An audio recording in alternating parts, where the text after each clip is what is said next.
Hey guys, I've been putting off this video for quite some time, just for the simple fact that I don't really have any free time anymore between housework and school and whatnot.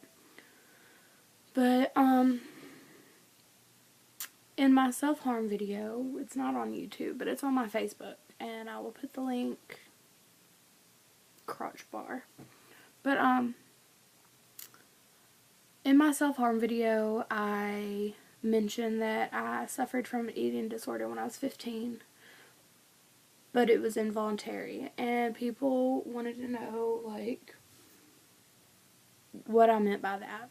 And what I meant by that was I lived with my dad, and my dad had remarried my stepmom, and coincidentally, she was my babysitter beforehand.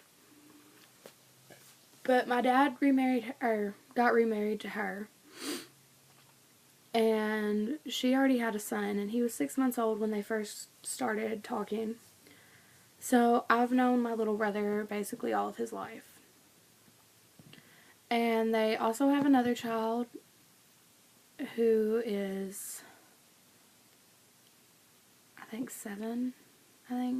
She's my little sister, my youngest one. Most of you who know me hear me talk about her and, like, see her pictures and my brother's pictures all over the place. In my wallet, on my wall.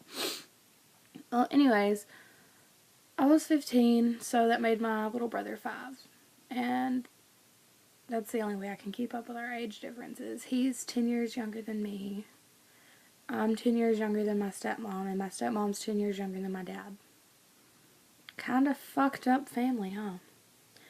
Anyways, I was living with them, and my little sister and brother are really picky eaters. Like, my little brother's autistic, so he would only eat, at the time, he'd go through phases. Like, he'd only eat one thing, like one certain food, ever. And at the time, he was on, I think, a chicken nugget thing where all he would eat is chicken nuggets. And my little sister isn't picky, but she's like a bottomless pit. She always has been and always will be, and she's super tiny. And my dad's fat. He's like 400 pounds. And don't start me on my stepmom. Anyways,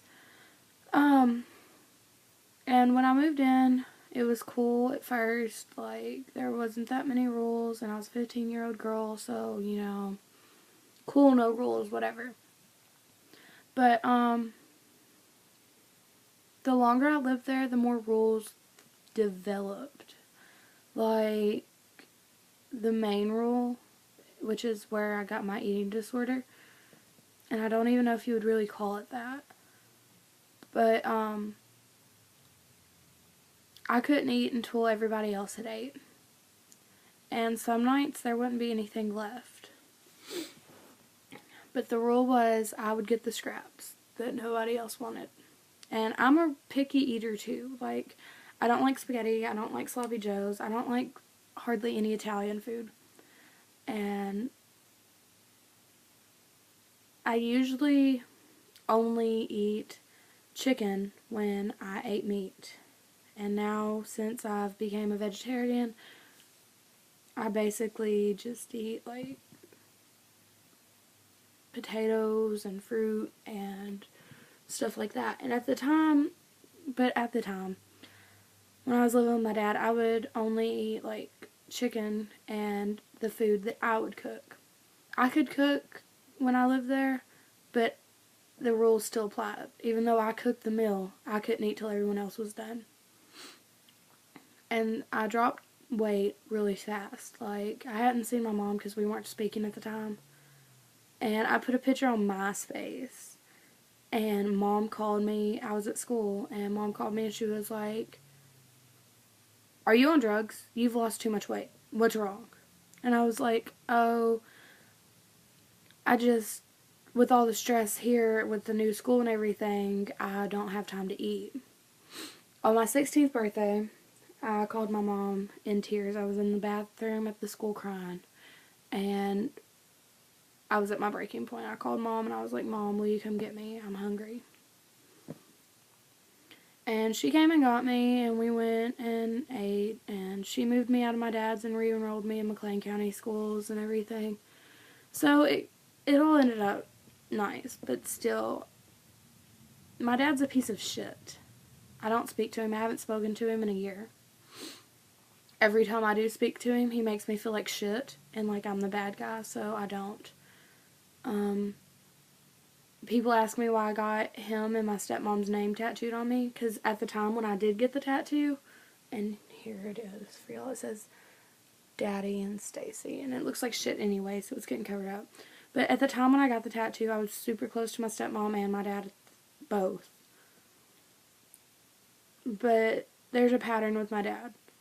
He is a good dad for a few months, and then he just decides that his second family comes first. Like, I always told Bree, because Bree never really understood what I meant, like my hate towards my dad, even when we were younger. But I've always told her that we were his practice family, his uh-oh. And now she understands why. But yeah, that's my story, and if y'all want me to upload another video more in depth about the relationship I have with him, I'll do it, because it's much easier to upload a video than it is to answer a bunch of questions one by one. And I will also do other videos. Just leave your suggestions in the comment box thingy and let me know what you want to watch. Bye.